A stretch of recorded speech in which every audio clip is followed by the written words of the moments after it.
नमस्कार दोस्तों, स्वागत है आपका हमारे चैनल इंग्लिश परिवार में। तो आज हम आपको डेली यूज़ सेंटेंसेस 25 बताने जा रहे हैं। तो जो डेली आप यूज़ करते हो, ऑलमोस्ट डेली ही लाइफ में आप यूज़ कर रहे हैं, तो वो 25 डेली यूज़ सेंटेंसेस हैं।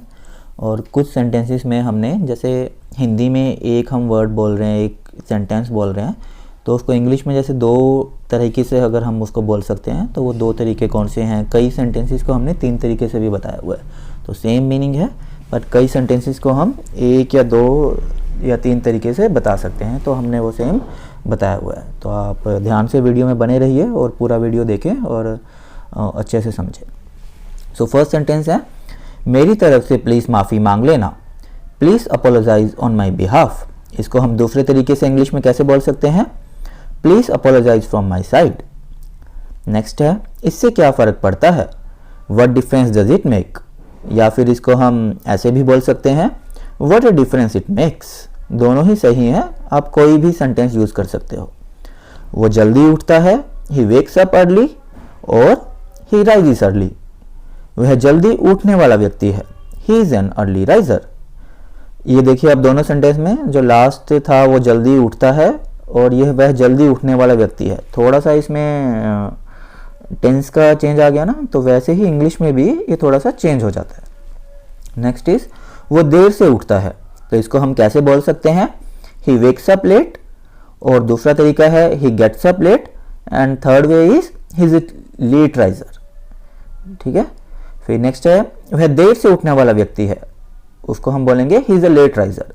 वो देर से उठता है, उसमें भी हम लेट राइजर बोल सकते हैं क्योंकि मीनिंग सेम है। और वह देर से उठने वाला व्यक्ति है, सो ये भी he is a late riser. तो दोनों ही सही हैं। मैं पौधों को पानी दे रहा हूँ, I am watering the plants. हमें आपा नहीं खोना चाहिए, we should not loss our temper, या फिर we should not loss our cool. दोनों ही तरीके सही हैं, या आप टेम्पर यूज कर सकते हो या कूल यूज कर सकते हो। हमारे पास बहुत समय है, we have plenty of time, या फिर we have a lot of time. तुम्हारा काम प्रशंसनीय है, योर वर्क इज कमेंडेबल, या फिर आप इसको ऐसे भी बोल सकते हैं, योर वर्क इज प्रेजवर्दी। दोनों ही सही हैं। कमेंडेबल वर्ड भी आप यूज कर सकते हो और प्रेजवर्दी वर्ड भी आप यूज कर सकते हो। मेरा सिर चकरा रहा है, आई एम फीलिंग डिजी, या फिर माई हेड इज स्पिनिंग। दोनों ही सही हैं। वो तो वहां जाएगा he will definitely go there, या फिर he will surely go there. अपनी घड़ी ठीक करवाओ, गेट योर वॉच रिपेयर्ड, या फिर आप बोल सकते हो गेट योर वॉच फिक्स्ड। हमारे बीच बातचीत नहीं है, there is no conversation between us, या फिर there is no dialogue between us. So या तो आप कन्वर्सेशन वर्ड यूज कर सकते हो या डायलॉग वर्ड यूज कर सकते हो। दोनों ही वर्ड्स अच्छे हैं, दोनों ही एक अच्छा इंपैक्ट डालेगा सामने वाले पर। हम एक दूसरे से बात नहीं करते, we do not talk to each other, या फिर आप इसको बोल सकते हो we don't talk to each other. So या तो आप डो नॉट यूज कर लीजिए या डोंट यूज कर लीजिए, बस डो नॉट को हमने यहाँ पे डोंट कर दिया है। सो आप कुछ भी यूज कर सकते हो, दोनों बिल्कुल सही हैं। क्या हो अगर वो तुम्हारा दिल तोड़ दे तो? वट इफ शी और ही ब्रेक्स योर हार्ट। अगर किसी लड़की ने आपका दिल तोड़ा है तो आप लिख सकते हो what if she breaks your heart. अगर लड़के ने तोड़ा है तो what if he breaks your heart. तो किसने आपका दिल तोड़ा है? चलिए नेक्स्ट देखते हैं। ये किताबें मेरे किसी काम की नहीं, these books are of no use to me, या फिर these books are of no avail to me. मैं नहा रहा हूँ, आई एम बाथिंग, या फिर आप बोल सकते हो I am taking a bath.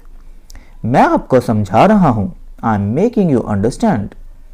मैंने बहुत कोशिश की पर सब बेकार, I tried a lot but all in vain, या फिर आप बोल सकते हो I tried a lot but everything was useless.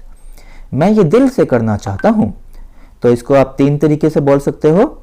I want to do it wholeheartedly, I want to do this with all my heart, I want to do this from the heart. तो तीनों ही तरीके सही हैं, आप तीनों में से जो आपको ठीक लगे वो आप यूज़ कर सकते हो।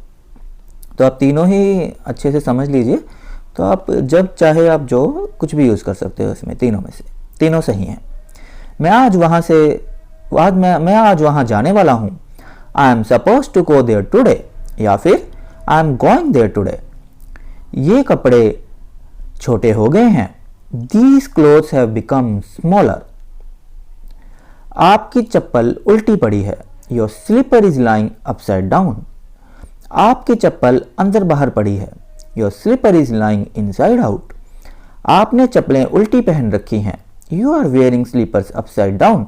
अब आप देखिए ये 3 जो हैं चप्पलों के, आपकी चप्पल उल्टी पड़ी है, अंदर बाहर पड़ी है, उल्टी पहन रखी हैं। तो आप देखा जाए तीनों ही हम यूज़ कर सकते हैं हिंदी में। तो इंग्लिश में भी हम वैसे ही है, तीनों के हमने थोड़े थोड़े वर्ड चेंज कर दिए। देखा जाए तो तीनों का हिंदी में भी सेम ही मीनिंग है, तो इंग्लिश में भी हम तीनों में से कोई भी इंटरचेंजेबल यूज़ कर सकते हैं, तीनों का मीनिंग सेम ही है। बस जैसे हमने इसमें उल्टी पड़ी है कर दिया, उसमें अंदर बाहर पड़ी है, उल्टी पहन रखी हैं, मीनिंग तो सबका सेम है ना तीनों का। तो अकॉर्डिंगली हम इंग्लिश में भी ऐसे ही कर देते हैं। इंग्लिश में हमने जैसे ये वर्ड चेंज कर दिए, lying upside down, lying inside out, slippers upside down, तीनों का मीनिंग सेम है, तो हम इंटरचेंजेबली इन तीनों को भी यूज़ कर सकते हैं वर्ड्स को। तो आप कंफ्यूज मत होना। तो ये जैसे ये जो हिंदी के वर्ड्स हैं, आपकी चप्पल उल्टी पड़ी हैं, इन तीनों का फिर से देखिए। आपकी चप्पल उल्टी पड़ी है, your slipper is lying upside down. आपकी चप्पल अंदर बाहर पड़ी है, your slipper is lying inside out. आपने चप्पलें उल्टी पहन रखी हैं, you are wearing slippers upside down. तो अब आप बताइए कि आपको ये कैसे लगे हमारे सेंटेंसेस। और इसमें एक वीडियो में एक और चीज़ है, हमने 25 सेंटेंसेस बोले थे, हमने 26 यूज़ किए हैं। बताइए किस किस ने ये चीज़ कैच करी है कि हमने 25 बोले थे लेकिन इसमें 26 सेंटेंसेस है। अगर आपने ध्यान से वीडियो देखी है तो आपको पता लगेगा कि हमने 26 यूज़ करे हैं सेंटेंसेस, 25 नहीं। तो आप शुरू से जाइए वीडियो में और एक एक सेंटेंस को काउंट करिए, तो ये कितने हमने हिंदी ट्रांसलेशंस करी हैं, 25 या 26। फिर आप बताइए कि इसमें 25 यूज़ किए हैं या 26। Thank you.